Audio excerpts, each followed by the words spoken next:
Sveiki!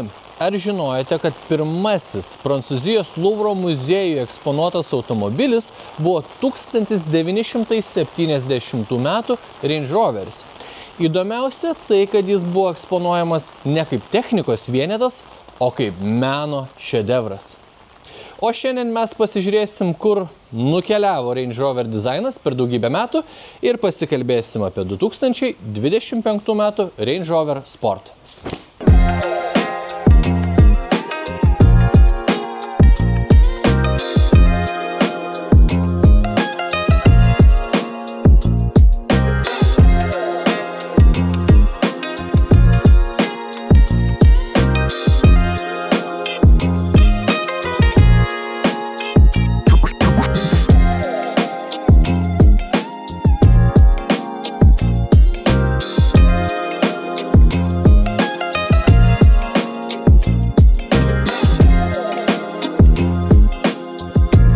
Kaip minėjau, šiandien išbandom visiškai naują Range Rover Sport. Po kapotu 3 litrų benzinas 6 cilindrų kombinuotas su įkraunama hibrido sistema, tad dugne dar yra ir 38 kWh baterijos, o kartu benzininė ir elektrinė jėgainės išvysto net 550 arklio galių.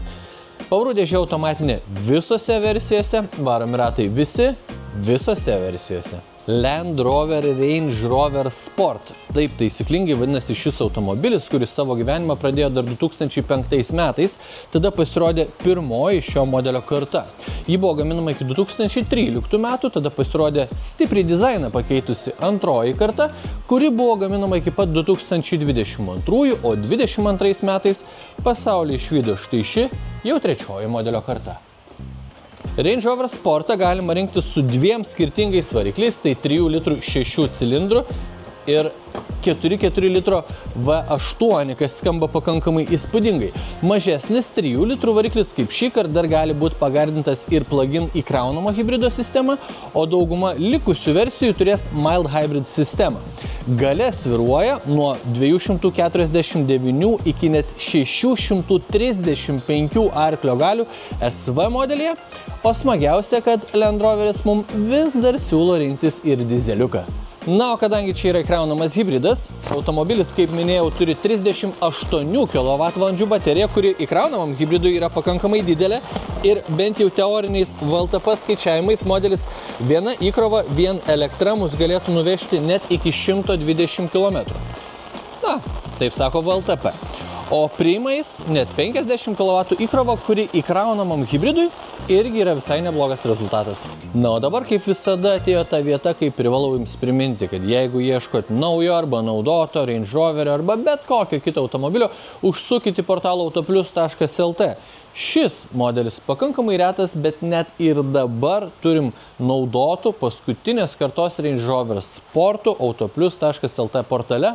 Jeigu nerasit naudoto, užsukite autoplius.lt naujų automobilių katalogą, ten galėsite pasidaryti į įvairiausių naujų modelių kainas ir komplektacijas. Tuo tarpu, jeigu renkatės naudotą, tai stipriai rekomenduoju pasitikrinti automobilio praeitį. Ta galite padaryti autoistorija.lt tinklapyje, sužinoti, ar rida tikra, ar automobilis skendęs, ar degęs, ar turi kažkokių tai stiprių avarijų praeities ir taip toliau. O kai tikrinsitės, jeigu norit nuolaidos, pasinaudokit kodu AUTOPLUS15. Na, o šį kartą epizodas turi partnerį ir tai yra Regitra. Regitra nori jums priminti, kad jeigu perkat Lietuvoje jau eksploatuotą transporto priemonę, jei perregistruoti nereikia važiuoti padalinį. Ta galite padaryti internetu. Nereikia keliauti į Regitrą ir pasiėmus numeriuką ilgai laukti eilėje. Užtenka atlikti keletą veiksmų prie kompiuterio. Visų pirma, pirkėjas turi deklaruoti įsigijimą. Tuomet pardavėjas turi patvirtinti perleidimo deklaraciją. O toliau pirkėjas jau deklaruoja automobilį savo vardu ir užsisako naują registracijos liudijimą, kurį gauna į paštomatą. Beje, registruojant transporto priemonę internetu, Regitra taiko 20% nuolaidą. Na, o dabar užmeskim akį į automobilio kėbulą. Tai priekyje siauri žibintai su dienos ledais, kaip matot, ir taip pat labai protingais ledais, kas liečia artimasis ir tolimasis šviesas, šviečia puikiai. Toliau siauros, taip pat kaip ir patys žibintai grotelės, senovinis vis dar Land Rover užrašas ir aišku modelio pavadinimas viršuje. O ko man patinka Range Roverio kėbulas, kad čia Jis pakankamai švarus, nėra jokių nereikalingų detalių. Automobilio ilgis beveik 4,95 cm, tai jis labai ilgas, prošvaisas standartiniam aukštį 21,5 cm, bet kadangi modelis turi orinę pakabą, jis gali pasikelti net iki 28,5 cm, jeigu, pavyzdžiui, važiuojat sudėtingą bekelę ir ten daug akmenų, arba gali nusileisti net iki 16,5 cm, jeigu, pavyzdžiui, bagažinę reikia kelt kažkokį tai sudėtingą krovinį. Pakankamai įspūdingas diapazonas. Daugiau čia detalių labai nėra. Išlendančios rankenėlės, kurios visada bus išlindusios, jeigu automobilis atrakintas, tai vagis visada žinos, kada jis atrakintas. Pritrūko stogo bagažinės laikiklių, o daugiau viskas švaru, jokio chromo, tamsinti langai ir dar noriu atkreipti dėmesį į ratus, kurie gal ir neatrodo prie šitų milžiniškų arkų, bet yra 23 colių dydžio. Wow. Na, o dabar pažvelkime į galą. Štai čia turim vieną didžiausių kada nors ant Range Roverį sumontuotų spoilerių. Šiaip jis žiauriai didelis, telpa 2 rankos ir puikiai pasislepia valytuvas, kurio jūs, kaip matot, nematot. Sodriai raudoni žibintai, man jie labai gražus, bet ne tokie gražus kaip ant didžiojo Range'o, kurie slepiasi štai čia ir jų beveik nesimato. Ir kas mane labai maloniai nustebino, štai čia yra 2 milžiniški ir tikri duslintuvai. Na, o dabar atsėdau vidų ir visų pirma interjeras tiesiog kvepia prabanga. Turim 2 labai ryškias spalvas, tai juoda ir balta, verstos odos lubas. Turim, kas man labai patinka, įvairiausių apdailų, kaip pavyzdžiui tokia lyg marmuro apdaila čia, arba ant durų treninginė apdaila štai čia. Turim 2 skaitmeninius ekranus, atskirta vairuotojo ir keleivio pozicija, porankį su dar 2 porankiais, kas suteikia dar daugiau prabangos. O aišku, kas man labiausiai patinka, tai kad man kaip vairuotojui čia yra siaubingai daug vietos ir galiu patogiai viską pasiekti. Bet dabar pažiūrėsiu į kokybę. Alkūnėm, čia neblogai. Oi, čia net labai gerai. Ir šitie porankiai tokie pat malonus. Čia kiečiau, bet pati medžiaga jaučiasi, kad yra kokybiška. Čia medžiagos kokybiškos, paklausykim. Nelabai traška, jau tebūnie daug nesiskūsiu, o daiktadėžės, na, taip švelniai dreba, bet nelabai garsiai. Vidurinė dalis, surinkimas labai geras. Sėdynės ne ką mažiau įspūdingos negu visą tai, ką pasakiau. Jos, aišku, patogios, minkštos, šiek tiek prilaiko iš šonų nugarą, iš šlaunis, bet su tokiu automobiliu nelabai mes čia ir lėksim, nepaisant, kad jo vardas Sport. Jos valdomas elektra, turi atmintį, yra šildomas, yra vėsinamas, kaip matot, tokia taškuota oda yra ant sėdinių, tai jinai leidžia praeiti orui. Ir aišku, jos taip pat yra ir masažuojančios. Tai nežinau, ko daugiau aš norėčiau iš tų sėdinių, viskas man su jom yra labai gerai. Kalbant apie multimediją, tai ekranas labai didelis, tai jo dydžio tikrai užteks, jį galima paversti tiek juodu, tiek baltu, tiek automatiškai padaryti, kad tos spalvos keistųsi, kad jūs geriau matytumėt dieną arba naktį. Viską surasti iš tikrųjų nėra sudėtinga, grafika labai gera, vizualizacijos gražios, čia yra visos reikalingos funkcijos nuo navigacijos iki be laidą veikiančių Apple CarPlay Android Auto sistemų. Ir jeigu reiktų kažkur prisikabinti, tai vienas dalykas man nepatinka, kad pats ekranas taip šiek tiek pakreiptas. Tokiu atveju, jeigu saulė šviečia tam tikrų kampų, aš jau gaunu šiek tiek atspindžio, kuris man, trukdo tiesiog ją naudotis. Kitas dalykas, ekranas nėra pats greičiausias. Nebandau pasakyti, kad jis lėtas, bet kolegos iš BMW arba Mercedes padarė šiek tiek greitesnės multimedijas. Na, o kadangi čia ne šiaip plentinis visureigis, bet ir bekeliai subalansuotas daiktas, tai multimedijos ekrano pagalba galim atlikti daugybę įvairiausių funkcijų, pavyzdžiui, išrakinti vidurinį arba galinį diferencialą. Yra daugybė važiavimo režimų, kaip pavyzdžiui, žoliai, purvui, smėliui, akmenim ar netgi važiavimui per vandenį. Automobilis taip pat turi sensorių, kuris matuoja vandens lygį ir kaip rašo bent jau multimedijos ekrane, mes galim pervažiuoti 82 cm gylio brastas ar upelius ir tai yra pakankamai įspūdinga. Na, o Land Rover, Range Rover modeliuose įprastų klimato kontrolės mygtukų, kurie buvo čia, fiziniai, žiauriai patogus ir labai paprastai valdomi, nebeliko. Viskas valdoma ekrano pagalba, reikia pasirinkti papildomą meniu ir čia galima susireguliuoti tiek pūtimo intensyvumą, tiek temperatūrą, tiek visus kitus dalykus, įskaitant ir sėdynės, šildymą ir vėsinimą. Tai tas pats ekranas nėra ypatingai lėtas, tai nėra nepatogu tą daryti, bet nėra ko lyginti ir su fiziniais mygtukais. Truputį gaila. Vairuotojas skaitmeninis ekranas taip pat ryškus, kokybiškos vizualizacijos, gera grafika, jis talpina nemažai suvažiavimų, saugumo sistemomis, krovimų susijusios informacijos ir apskritai nėra daug kur prisikabinti, tai ko gero jis veikia puikiai. Vairas tokio pat stiliaus, inteligentiškas, kaip ir visas interjeras, baltai juodas, aišku, odinis, šildomas, už vairo dar yra ir mentelės, kurių pagalba mes galim padinti arba sumažinti pavaras.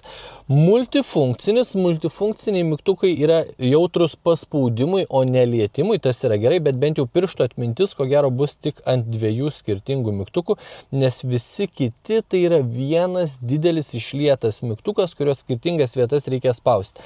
Tai ne taip patogu kaip atskiri mygtukai, bet patogiau negu lietimui jautrus mygtukai.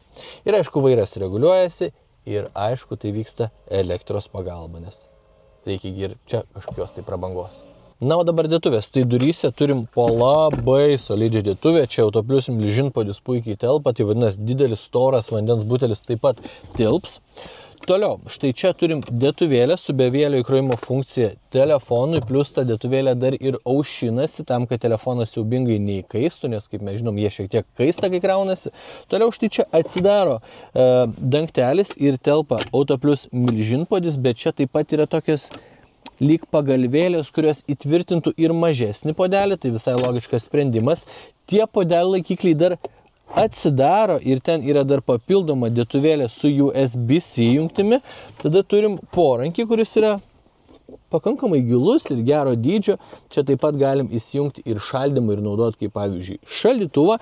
Ir yra viena įdomi tokia dėtuvėlė čia, bet aš nežinau, kam jinai skirta, nes jeigu aš įdedu patį paprasčiausią telefoną, tai ta dėtuvė net neužsidaro. Tai čia turbūt galėsit patogiai pasidėti savo mažytį miniatiūrinį popierėlį ir tai neužsidaro dėtuvė, tai nežinau, tokia biškį beprasmė.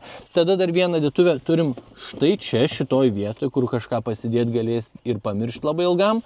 Ir turim ne vieną, o net dvi daiktadėžės štai čia, tai toks įdomus, prasmės turintis ir praktiškas gamintojų sprendimas.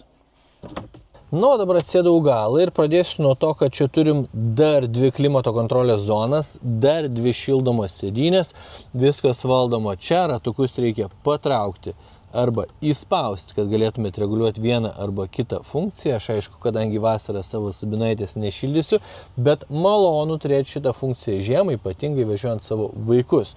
Toliau turim Isofix vaikiškos kėdutės tvirtinimus prie kiekvienos sėdynės. Priekį gaila tų tvirtinimų neturim. Po kišenėlę tokia kieta, bet ne pačia giliausia už kiekvienos sėdynės. Langą atsidaranti. Na, ne taip jau ir daug, bet dar turim ir užuolaidėlę, jeigu norėtume privatumo. Aš dabar privatumo nenoriu, tai tą užuolaidėlę nusimsiu. Toliau, kojom vietos sočiai. Galvai vietos sočiai, nepaisant to elektros pagalba dar galiu atsilenkti galinį atlošą ir tada jau sėdžiu apskritai patogiai ir tos vietos labai daug. Porankyje yra ne tik sąžiningo dydžio dėtuvėlė kaip gale, dažniausiai tokio gilio jų nebūna, bet dar turim du pasislepiančius podelių laikiklius, kas irgi yra faina, nes alkūnė mūsų bus padėta patogiai. Jeigu važiuojam slidinėti keturiese ir reikia įsidėti slides, dar turim čia ir tokią skylę pasidarančią. Žodžiu, iš principo situacija ir prieki, ir gale, kas liečia sėdėjimą, važiavimą ir komfortą, mane labai tenkina. Bagažinės talpa 647 litrai, palyginimui Porsche Cayenne su įkraunamo hibrido funkcija turi dar 20 litrų mažiau. Tai čia turim du kabliukus pirkinių krepšeliam, 12 voltų jungti, tvirtinimus sunkiam kroviniui, jeigu dedat į galą tik vieną maišelį ir nenorit, kad jis skraidytų, dar turim ir štai tokią patogią vietą, kuri man patinka, nes čia labai stipriai laikosi šitas atlošas. Jeigu noriu, galiu stipriai įspausti ir vėl nuleist.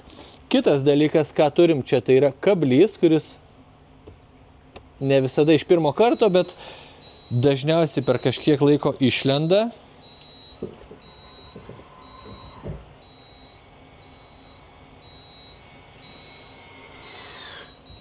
O tada sėdynės galima atlenkti 2 mygtukų paspaudimu ir tos sėdynės nusileidžia ir dugnas tampa visiškai lygus. Tuoj pabandysiu ką nors įstumti, kad jums įrodžiau šitą savo teoriją. Prašom. Plius vieno mygtuko pagalba dar galima tą automobilį ir nuleisti į apačią, jeigu turim sunkų krovinį. Aš pabandysiu dabar nuleisti į pačią žemiausią padėtį, noriu atkreipdėmės, kaip greit nusileidžia automobilis. Ir man jau iš karto tampa žymiai lengviau įkrauti fotelį, pavyzdžiui, ir nuvežti į savo babai. Na, dabar pažvelkim į galinio vaizdo kamerą prieš važiuodami į kelią ir čia turim iškart 3 pasirinkimus – tempimui, bekeliai ir keliui. Tai jeigu pasirenkam keliui, tai mes turim iš karto 360 laipsnių vaizdą plus galinės kameros vaizdą, dar turim 3D vizualizaciją ir galim tą automobilį šiek tiek pasukioti su pirštu, jeigu norim, kad matytume vieną ar kitą pusę ir man patinka, kad jis, pavyzdžiui, mato, kad durys atidarytos. Atidarysiu vairuotojo duris. Ir jis mato, kad ir vairuotojo durys jau iš karto yra atidarytos. Jeigu pasirenkam off-road funkciją, tai automobilis mums rodo galinę kamerą ir šiuo metu leidžiu užrakinti diferencialą, bet čia galim papildomai pasirinkti 360 laipsnių vaizdą, kad visada matytume kelią arba, pavyzdžiui, ratus. Ir aišku, yra tempimų vaizdas, tai vėlgi turim 360 laipsnių vaizdą ir vieną tiesią liniją su taškeliu, kurioje vietoj ir būtų tas kablys. Tai kamera ne tik ryški, bet labai funkcionali ir labai naudinga, tai aš esu ją visiškai patenkintas. Dabar išvažiavom į kelią ir pastebėjau tokį dalyką, kad paskutiniu metu kaip tyčia man į rankas pakliūna labai minkšti automobiliai ir visiškai neišimtis ir šitas Range Rover Sportas automobilis žiauriai minkštas. Kadangi jis turi orinę pakabą, tai tiek su kelio nelygumais, tiek su duobėm, tiek ir su gulinčiais policininkai susitvarko puikiai. Dabar važiuoja 50 km/h, pervažiuoju per gulintį policininką ir visiškai jokio smūgio nejaučiu, tai važiuoklė dirba fantastiškai. O kai supranti, kad važiuojam su 23 colių volais, noriu sakyti, tai tas važiuoklės darbas pasidaro dar įspūdingesnis. Kalbant apie valdymo savybės, tai aišku, važiuoklė minkšta, tai peiliuko aštrumo čia tikrai nesitikėkit, plus čia yra aukštas suvas, jis gali šiek tiek sukietėti, tapti šiek tiek sportiškesniu, bet nieko, ką galėčiau vadinti sportiniu valdymu. Apskritai kalbant apie valdymą mieste, tai vairas sukasi labai lengvai, tas man patinka. Stabdžių jautrumas labai geras, atrodo, stabdžiai veikia taip, kaip norėčiau, kad veiktų. Ir susisukimo spindulys šitam beveik 5 metrų ilgumo automobilyje siekia vos 11,4 metro. Ir taip yra aišku dėl to, kad automobilio galiniai ratai susisuka, ne tik priekiniai, ir taip sumažina tą susisukimo spindulį. Tai tas mane labai maloniai nustebino, ko gero jau pačią pirmą minutę, kai pasiėmiau automobilį ir man teko su juo apsisukinėti aikštelį. Tai labai malonus elementas. Na, aišku, pagrindinis automobilio grožis tai atsiskleidžia išvažiavus į užmiestį ir padidinus greitį. Tai ne tik važiuoklės komfortiškos ir patogių sėdynių kombinacija leidžia nuvažiuoti labai daug kilometrų. Man patinka ir tai, kad automobilis pakankamai galingas, plus turi elektros sukimo momentą. Tai ne tik, kad greit sustartuoju, bet dar ir labai trumpai būnu prieš eismą, greit apsilenkiu ir grįžtu į savo juostą, vėl galiu stabilizuoti greitį. Tai ko gero tikrai būtų patogus automobilis savaitiniam, o gal net ir mėnesiniam šeimos užsienio atostogom. Kalbant apie sąnaudas, tai borto kompiuteris rodo 8 su trupučiu litro 100 km. Įprastai su 3 litrų benzininių variklių turėtume gerokai daugiau, bet šį kartą mes turim įkrautą bateriją ir važiuojam hibridiniu režimu. Ir tas mums leidžia tas sąnaudas numesti iki 8,5 litrų, kas kaip ir daug, kaip ir neblogai, turint omeny, koks sunkus automobilis, kiek jame elektronikos ir taip toliau. Aišku, bateriją išsikrovus turėsim gerokai didesnės sąnaudas, o jeigu jūsų dienos kilometražas neviršyje, pavyzdžiui, 80 km, tai visą tą dieną galėsite pravažinėti vien tik tai elektrą. Matomumas priekyje yra puikus, priekinis stiklas labai didelis, viską matau puikiai, šoniniai veidrodžiai labai dideli, sėdėsena tokia, na sakyčiau, tikrai džipiška, sėdžiu aukštai ir matau virš priekyje važiuojančių automobilių, tai tas man labai patinka, o gale langas pakankamai didelis, Valytuvas nuvalo daug to lango, bet galinių sėdynių atlošai labai išsikišę. Vidurinis dar ne tiek, bet šoniniai tai tikrai labai daug. Tai kampuose kartais susikuria viena ir antra nematomumo zona, bet čia nėra tragiška vieta, su ją galima susitaikyti. Na, o dabar garso izoliacija. Važiuoju 50 km/h ir nusistatau, kad man fiksuotų maksimalų garsą.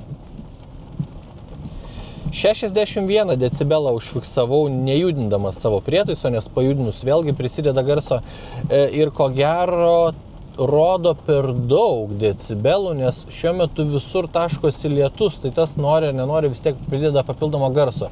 Jeigu lietaus nebūtų, manau, kad turėtume iki 56-7 decibelų, kas, na, kaip įprasta, yra premium segmento skaičiai. Dabar pabandysim prie 90.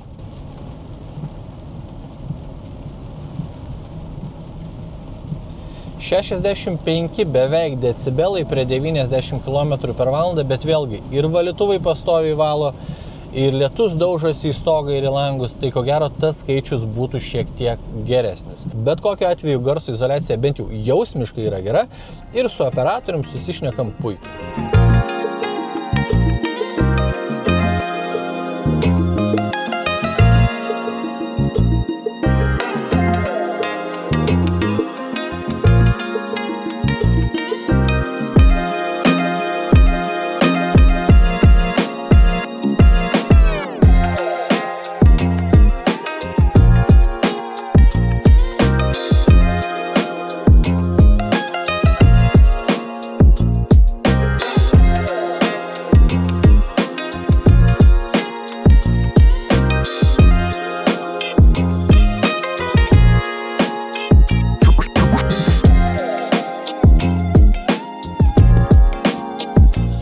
Pabaigai, kaip visada, šiek tiek skaičių. Kasko. Jeigu esat Biržų rajono gyventojas, jums 50 ir vairuoja daugiau negu 18 metų, metinis Kasko Autobiography versijai kainuos apie 3,5 tūkstančio eurų. 18-mečių Vilniečių kaina pakils iki maždaug 5700 eurų, kas yra pakankamai adekvati suma, kai pagalvoji, kiek kainuoja pats automobilis. Paskutinės kartos naujas Range Rover Sport startuoja nuo 92 su trupučiu tūkstančio eurų. Tuo tarpu Autobiography versijos startas 146 tūkstančių eurų. Tai yra automobilis, kurį vairuojam šiandien. Alternatyvos Volvo XC90, BMW X5, Mercedes-Benz GLE ar gerokai sportiškesnis Porsche Cayenne. Ir čia prieinam prie standartinio klausimo, ar verta iš viso sąrašo rinktis būtent Range Rover Sport.